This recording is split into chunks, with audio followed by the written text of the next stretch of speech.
अस्सलाम वालेकुम जी। आज का हमारा टॉपिक है स्टार इफेक्ट। फिर हम देखेंगे different type of star effects में कितनी टाइप्स आ जाती हैं, और जो जीमान इफेक्ट और स्टार इफेक्ट का कंपैरिजन करेंगे, मुआवजना करेंगे क्या होता है।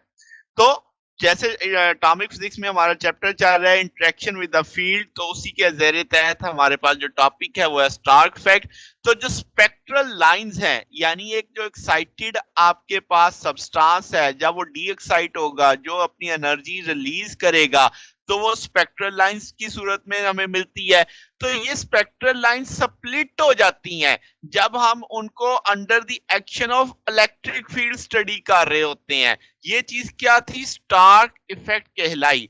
तो आपके पास जीमान इफेक्ट में मैग्नेटिक फील्ड के जेर तहत स्टडी किया जाता है। अब हम इलेक्ट्रिक फील्ड के तहत देखते हैं तो वहां पे भी स्पेक्ट्रल लाइन स्प्लिट हो रही हैं, तो ये स्टार्क इफेक्ट कहलाता है।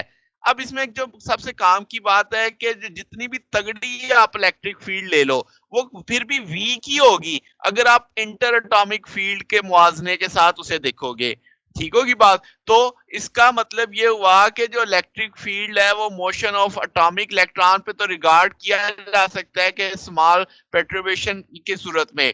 तो आपका जो स्टार्क लाइन स्प्लिटिंग है ये इंतहाई इंतहाई माइन्यूट यानी टाइनी होगी। तो इसको ऑब्जर्व करने के लिए आपको ऐसे इंस्ट्रूमेंट चाहिए जो बहुत हाई रिजॉल्विंग पावर वाले होंगे।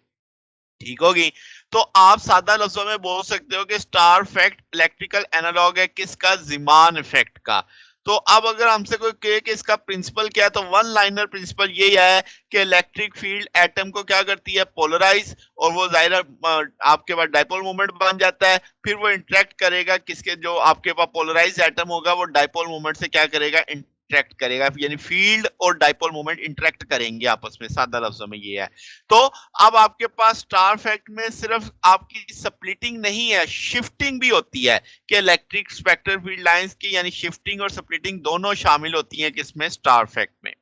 अब एक्सपेरिमेंटल फैक्ट देख लेते हैं। 1913 के अंदर स्टार्क ने बुनियादी तौर पे बाल्मर जो हाइड्रोजन स्पेक्ट्रम में हमें लाइंस मिलती हैं उनकी स्प्लिटिंग को स्टडी किया पावरफुल इलेक्ट्रिक फील्ड के तहत। तो आपने जो ट्यूब रखी जिसके अंदर, उसमें गैस का प्रेशर बहुत ज्यादा लो भी नहीं है, लो है मगर बहुत ज्यादा लो नहीं है, और एक बहुत ह्यूज पोटेंशियल ग्रेडियंट अप्लाई किया बिटवीन आपने प्लेट और कैथोड के बीच में। ठीक है, आपको पी और सी नजर आ रहे हैं। फिर जो केनार रेज होंगी वो आपकी यानी पास करेंगी पेरोफेशन से कैथोड से, और वो एक नैरो सिलेंड्रिकल बंडल बनाएंगी ल्यूमिनस रेज का। ठीक है, जैसे ये आप देख सकते हैं, यहां से आपको डॉट डॉट डॉट दिख रहे हैं ना, तो इसमें से ये। तो आपका जो कैथोड इलेक्ट्रोड, ये पी लिखा हुआ है जो प्ले का है, ये पैरेलल है इसके कैथोड के, और फ्यू मिलीमीटर्स की दूरी पे है इससे। आपने इस पी और सी के बीच में भी एक तगड़ी किस्म की सेवरल यानी 1000 वोल्ट लगाए हुए हैं, मेंटेन किया हुआ है पोटेंशियल डिफरेंस पी और सी के बीच में। ठीक है। अब स्टार्क ने क्या किया कि जो स्पेक्ट्रल लाइंस जो इस किनार रे से निकलेंगी, एमिट होंगी हाइड्रोजन के, उनको स्प्लिट किया एक निमोरियस नंबर ऑफ शार्प कंपोनेंट्स में, और ये under the action of electric field हो रहा है, उसको उसने स्पेक्ट्रोग्राफ से स्टडी किया। ठीक होगी बात।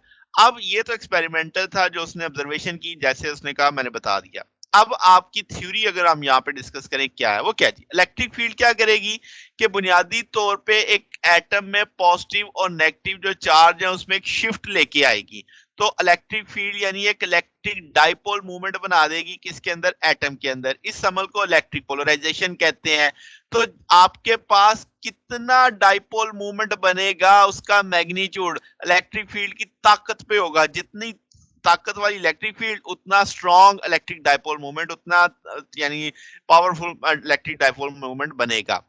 तो अब ये जो इलेक्ट्रिक डाइपोल मूवमेंट बन गया, इसका अंदर इसमें एक एंड पॉजिटिव हो गया, एक एंड नेगेटिव हो गया। तो ये अब इंटरेक्ट करेगा जो इसके ऊपर एक्सटर्नल फील्ड लगी हुई है। एक्सटर्नल फील्ड इसको अपनी मर्जी के लिहाज से यानी पॉजिटिव नेगेटिव को अलाइन करना चाहेगी, तो एक टॉर्क लगेगा। ठीक है, तो वहां पे एक एंगुलर मोमेंटम बन जाएगा एटम का, जो किसकी डायरेक्शन में होगा? इलेक्ट्रिक फील्ड की डायरेक्शन में होगा। ठीक है, तो जो आपका एंगुलर मोमेंटम के कंपोनेंट होंगे वो अलोंग ई होंगे, वो कांस्टेंट हो जाएगा आपका। ठीक है, तो जैसे-जैसे इलेक्ट्रिक फील्ड इंक्रीज़ करती जाएगी, उसकी जो प्रिसेशनल वेलोसिटी है वो बढ़ती चली जाएगी। एनर्जी में शिफ्ट आएगा तो चेंज इन एनर्जी को म्यू ई लिख देते हैं। म्यू यहाँ पे क्या है? डाइपोल मोमेंट है, ई आपकी electric field, applied electric field है। तो जो स्प्लिट करना है एनर्जी का वो प्रोपोर्शनल होगा square of the electric field. ठीक होगी बात? तो ये एक बेसिक सी थ्योरी थी कि किस तरीके से ये आपकी लाइंस एनर्जी लेवल स्प्लिट हो रहे हैं। अब जो अगर हम कहें कि हमें नताइज क्या मिलते थे एक्सपेरिमेंट से, तो हर लाइन स्प्लिट होती है नंबर ऑफ कंपोनेंट्स के अंदर, ठीक है, और ये सिमेट्रिकल पैटर्न बना रहे होते हैं। ये पैटर्न डिपेंड करता है किस पे? क्वांटम नंबर एन पे। जितना एन बढ़ता चला जाएगा, लाइंस की तादाद और उनका जो विड्थ पैटर्न है वो बढ़ता चला जाएगा। जैसे एच बीटा में ज्यादा कंपोनेंट होंगे किसके लिहाज से? एच अल्फा के, और एच गैमा में ज्यादा कंपोनेंट होंगे एच बीटा के लिहाज से, क्योंकि एन की वैल्यू बढ़ती चली जा रही है आपके पास, ठीक है।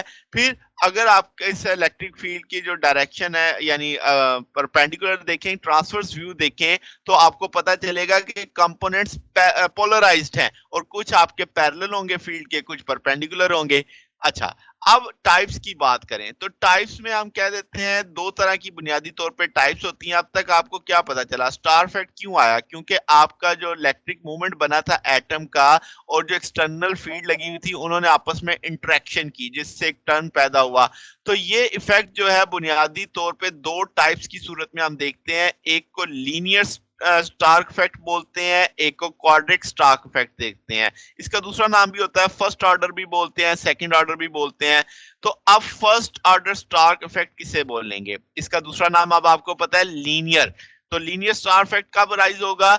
जब एक डाइपोल मूवमेंट बन जाए naturally occurring non symmetric distribution, यानी कुदरती तौर पे जो आपके पास चार डिस्ट्रीब्यूशन ने ही एक नेचुरली वहां पे एक डाइपोल मूवमेंट क्रिएट किया हुआ है। जाहिर सी बात है ये एक्सटर्नल फील्ड की वजह से नहीं है, और आपके पास एक वीक इलेक्ट्रिक फील्ड इस डाइपोल मूवमेंट की होगी, तो ये भी आपका एक सिमेट्रिकल पैटर्न बनाएगा। इसमें line separation strength of applied field पे होगी, और ये इंतहाई वीक इलेक्ट्रिक फील्ड है।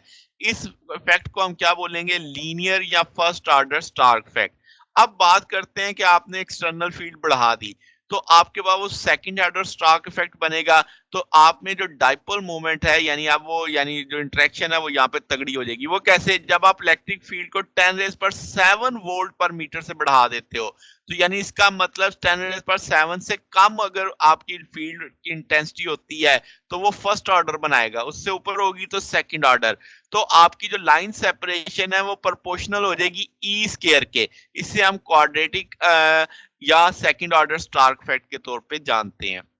अब अगर दोनों का मुवाजना किया जाए कि स्टार इफेक्ट में क्या है कि लाइन टूट रही है, तो आप रेडिएटिव एटम या आयन या मॉलिक्यूल से, तो जब हमने उनको कहां पे रखा? स्ट्रॉन्ग इलेक्ट्रिक फील्ड में। ज़ीमान इफेक्ट में क्या होता है? स्पेक्ट्रल लाइन टूटती हैं जब हम उनको किस में रखते हैं? स्ट्रॉन्ग मैग्नेटिक फील्ड में। फिर हमने क्या कहा? स्टार इफेक्ट को आप इलेक्ट्रिक फील्ड के यानी अंदर ऑब्जर्व कर सकते हैं, इसको मैग्नेटिक फील्ड में ऑब्जर्व कर सकते हैं। फिर स्टार इफेक्ट अराइज होता है किसकी वजह से? इलेक्ट्रिक मूवमेंट ऑफ एटम और एक्सटर्नल फील्ड की इंटरेक्शन की वजह से। ज़ीमान इफेक्ट क्यों पैदा होता है? क्योंकि मैग्नेटिक मूवमेंट ऑफ एटम और एक्सटर्नल मैग्नेटिक फील्ड की इंटरेक्शन की वजह से। तो अब अगर इसमें थोड़ा सा डिफरेंस की बात की जाए, तो जब आप अप्लाइड फील्ड लगा देते हो, इलेक्ट्रिक फील्ड लगा देते हो, तो जो डीजनरेट लेवल होता है क्वांटम नंबर एन, वो स्प्लिट कर जाता है 2n-1 कंपोनेंट्स में। जाहिर है इन सब की एनर्जीज डिफरेंट हो जाएंगी।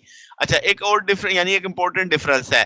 फिर आपके पास अगर जाहिर सी बात है ये एनर्जी लेवल आपके पास एम जे या प्लस जे के बराबर आ जाएगा या एम जे माइनस जे के बराबर आ जाएगा, तो ये एग्जैक्ट उतनी ही एनर्जी रखेगा जितनी आपके पास ज़ीमान इफेक्ट में वो एनर्जी लेवल रख रहा था।